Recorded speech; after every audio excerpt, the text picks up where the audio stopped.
সমঝোতার শর্ত বাস্তবায়নের আগে আলোচনায় নারাজ ইরান। চুক্তি না হলে সুবিধাজনক অবস্থানে থাকবে যুক্তরাষ্ট্রই দাবি ওয়াশিংটনের। ভেনেজুয়েলায় ভূমিকম্পে প্রাণহানি 1900 ছাড়িয়েছে। ফিকে হচ্ছে জীবিত উদ্ধারের আশা। নাসার স্যাটেলাইট চিত্রে স্পষ্ট ভয়াবহ ধ্বংসযজ্ঞ। এবং তীব্র তাপপ্রবাহে ইউরোপে মৃত্যু বেড়ে 1400। জার্মানিতে 3 দিনে পানিতে ডুবে নিহত 30। এল নিনোর প্রভাবে তাপমাত্রা আরও বাড়ার শঙ্কা।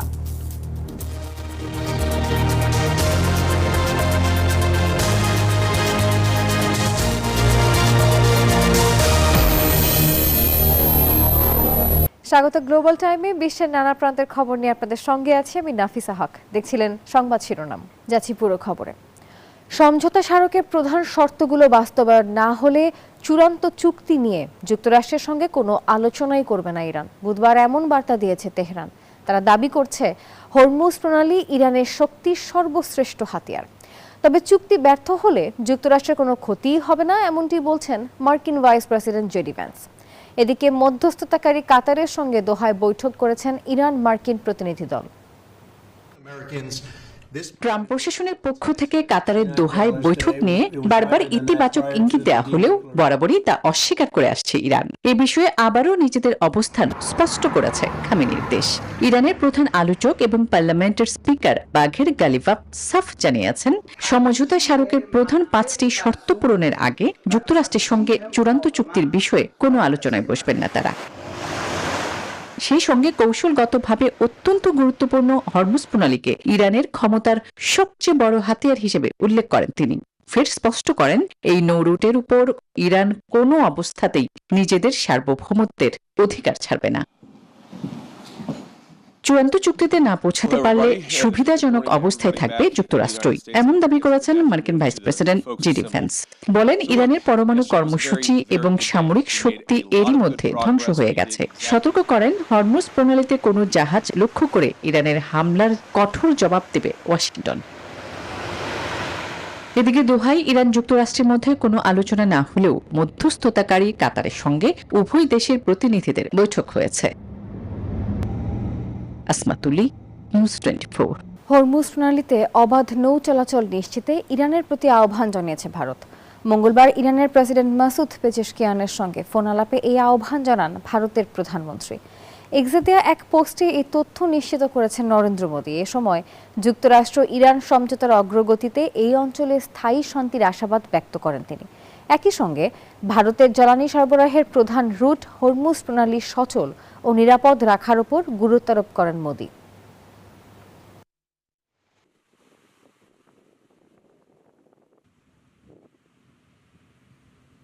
প্রকৃতির নিষ্ঠুর আঘাতে থমকে গেছে ভেনেজুয়েলার শত শত মানুষের জীবন। ধ্বংসস্তূপের নিচে চিরতরে হারিয়ে গেছে সাজানো স্বপ্নগুলো।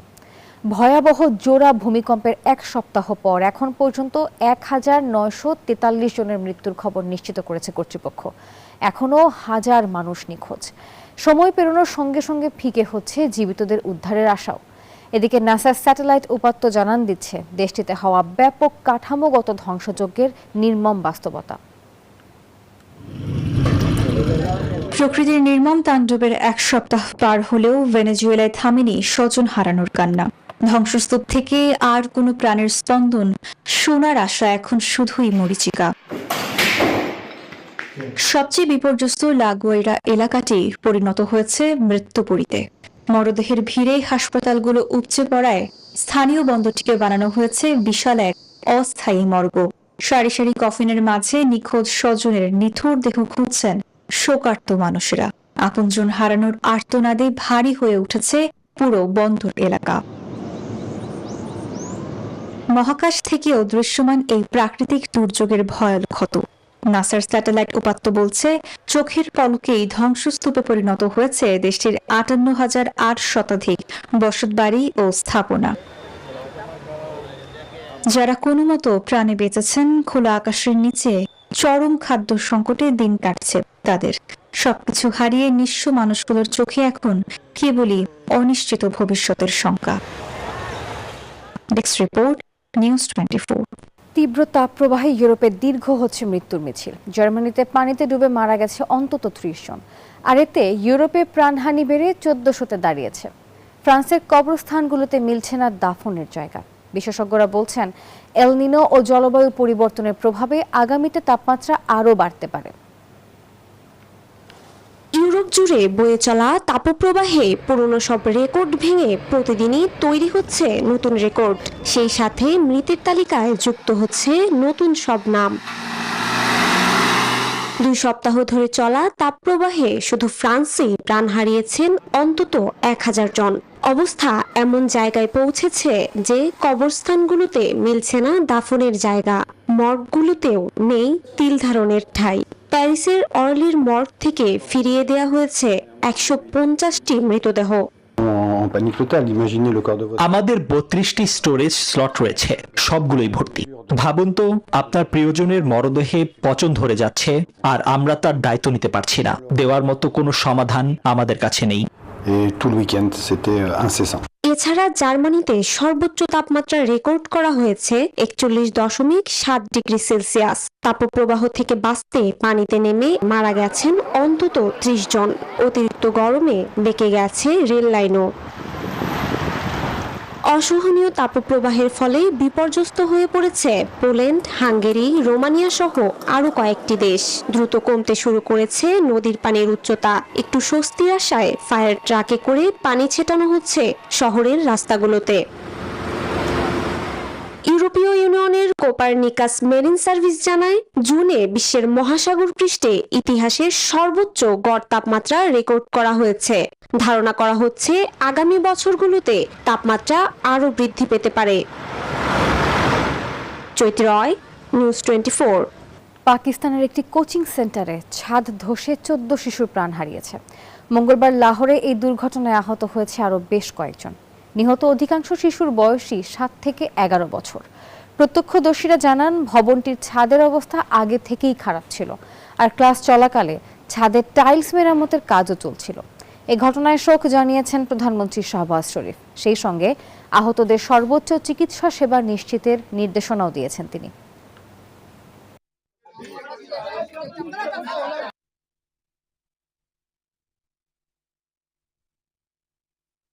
ভেনেজুয়েলায় জোড়া ভূমিকম্পে ধসে পড়া ভবনের নিচে আটকে থাকা যমজ সন্তানের খোঁজে দিশেহারা এক মা।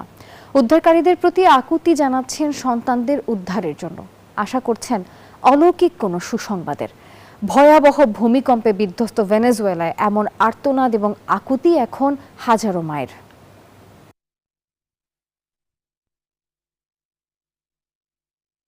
জন্মসূত্রে নাগরিকত্ব বহালে মার্কিন সুপ্রিম কোর্টের রায়কে স্বাগত জানিয়েছেন new York city mayor Zohran Mamdani. এটিকে অভিবাসী পরিবারগুলোর জন্য বিশাল বিজয় বলে আখ্যা দিয়েছেন তিনি।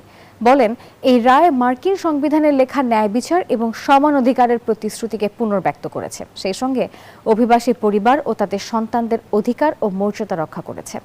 মঙ্গলবার জন্মসূত্রে নাগরিকত্ব সীমিত করার ট্রাম্প প্রশাসনের নির্বাহী আদেশ খারিজ করে দেয় মার্কিন সুপ্রিম কোর্ট।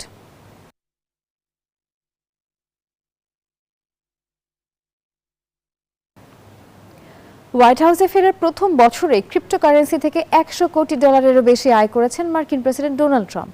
2025 সালের আর্থিক প্রতিবেদনে উঠে এসেছে মিম কয়েন ও ওয়ার্ল্ড লিবার্টি ফাইন্যান্সিয়াল থেকে তার বিশাল আয়ের তথ্য। আর এছাড়া রিয়েল এস্টেট, বিভিন্ন ব্র্যান্ডের পণ্য, আইনি ক্ষতিপূরণ এবং মেলানিয়া ট্রাম্পের আয়ও নজরে এসেছে। তবে স্বার্থের সংঘাতের সব অভিযোগ পুরোপুরি নাকচ করেছে ট্রাম্প প্রশাসন। একসময় বিটকয়েনকে প্রতারণা বললেও এখন ক্রিপ্টোকারেন্সি থেকেই সবচেয়ে বেশি লাভবান ডোনাল্ড ট্রাম্প। নিজস্ব মিম কয়েন ও ক্রিপ্টো প্রতিষ্ঠান থেকে গেল বছর মার্কিন প্রেসিডেন্টের আয় ছাড়িয়েছে $1 বিলিয়ন। আর্থিক খতিয়ানে আবাসন খাতের পুরনো ব্যবসাকেও ছাড়িয়ে গেছে ডিজিটাল মুদ্রা। পাশাপাশি গলফ ক্লাব, রিসোর্ট এবং ট্রাম্প ব্র্যান্ডের ঘড়ি, বাইবেল ও পারফিউম বিক্রি থেকেও এসেছে বিপুল অর্থ। পিছিয়ে নেই ফার্স্ট লেডি মেলানিয়াও। তথ্যচিত্র ও ডিজিটাল ছবি বিক্রি করে তার আয় প্রায় $1.67 কোটি। এছাড়া বিভিন্ন গণমাধ্যম ও টেক জায়ান্টের বিরুদ্ধে আইনি লড়াই থেকেও মিলেছে কোটি কোটি ডলার। তবে প্রেসিডেন্টের পদ ব্যবহার করে এই আয়ের অভিযোগ উড়িয়ে দিয়েছে হোয়াইট হাউস। তারা বলছে, ট্রাম্পের ব্যবসায়ে স্বার্থের কোনো সংঘাত নেই, বরং যুক্তরাষ্ট্রকে বিশ্বের ক্রিপ্টো রাজধানী বানিয়েছেন তিনি। নিবির আমিন, নিউজ 24। জন্মসূত্রে নাগরিকত্ব সীমিত করতে ট্রাম্প প্রশাসনের নির্বাহী আদেশ খারিজ করে দিয়েছে মার্কিন সুপ্রিম কোর্ট। মঙ্গলবার রায়ে আদালত বলেছেন, যুক্তরাষ্ট্রের মাটিতে জন্ম নেওয়া প্রায় সব শিশুই সংবিধান অনুযায়ী নাগরিকত্ব পাওয়ার অধিকারী।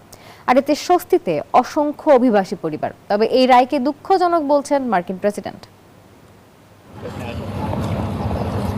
ভিনদেশীদের কাছে স্বপ্নের দেশ যুক্তরাষ্ট্র, সে স্বপ্নের অন্যতম বড় ভিত্তি জন্মসূত্র নাগরিকত্ব। বহু অভিবাসী পরিবার বিশ্বাস করে যুক্তরাষ্ট্রের মাটিতে সন্তানের জন্ম মানেই তার জন্য নতুন সুযোগের দরজা উন্মুক্ত হবে। তবে দ্বিতীয় মেয়াদে ক্ষমতায় এসে সে পথ সীমিত করতে চেয়েছিলেন প্রেসিডেন্ট ডোনাল্ড ট্রাম্প। অবৈধ অভিবাসী ও অস্থায়ী ভিসাধারীদের সন্তানদের জন্মসূত্র নাগরিকত্ব বাতিলের লক্ষ্যে জারি করা হয় বিতর্কিত নির্বাহী আদেশ। কিন্তু সেই উদ্যোগে বড় ধাক্কা দিয়েছে মার্কিন সুপ্রিম কোর্ট। 6-3 ভোটের রায়ে আদালত জানিয়েছে, যুক্তরাষ্ট্রের মাটিতে জন্ম নেওয়া প্রায় সব শিশুই সংবিধানের 14তম সংশোধনী অনুযায়ী নাগরিকত্ব পাওয়ার অধিকারী। ফলে ট্রাম্প প্রশাসনের নির্বাহী আদেশ কার্যত অকার্যকর হয়ে গেছে।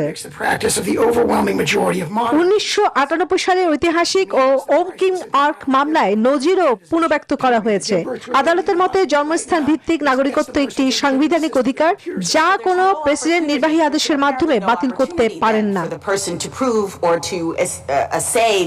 এদিকে সামাজিক যোগাযোগ মাধ্যমে দেওয়া এক বার্তায় ট্রাম্প বলেন, এটি দেশের জন্য খুবই দুঃখজনক। তিনি জানান, আদালতের রায়ের পরও জন্মসূত্রে নাগরিকত্বের নীতি পরিবর্তনের প্রচেষ্টা অব্যাহত থাকবে। বিশ্লেষকরা বলছেন, এটি ট্রাম্পের কঠোর অভিবাসী নীতির জন্য বড় আইনি ধাক্কা। অন্যদিকে স্বস্তি ফিরেছে হাজারো প্রবাসী বাংলাদেশী সহ যুক্তরাষ্ট্রে বসবাসরত অভিবাসী পরিবারগুলির মধ্যে, যাদের সন্তানের নাগরিকত্ব নিয়ে তৈরি হয়েছিল অনিশ্চয়তা।